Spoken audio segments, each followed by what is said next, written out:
আসলে রিজভী বা কে কি বলল, বিএনপি নেতৃবৃন্দ এখন অন্ধকারে ঢিল ছুঁড়ে, তাদের কোনো অভিযোগের পেছনে কোনো সত্যতা খুঁজে পাওয়া যায় না। এই যে নারায়ণগঞ্জ ইলেকশনে তারা কি বলল, নারায়ণগঞ্জ ইলেকশন এমন ফ্রি ফেয়ার, এমন মডেল নির্বাচন সাম্প্রতিককালে বাংলাদেশে হয়নি, সব মহলে প্রশংসিত। সেটা নিয়েও তাদের সন্দেহ। তাদের সন্দেহটা কোন জায়গায় নেই?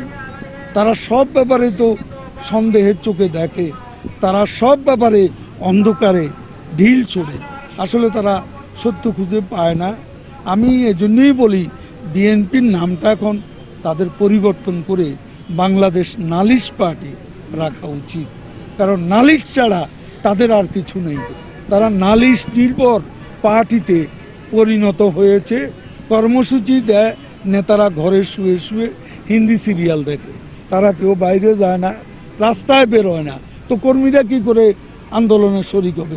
আমি শুধু বিএনপিকে একটা বিষয়ে বলতে চাই, জাম্বো জেট মার্কা কমিটিটা করলেন, এত সাহস যদি থাকে তাহলে ওই কমিটির 596 জন সদস্য আছে, মোট নেতা আছে।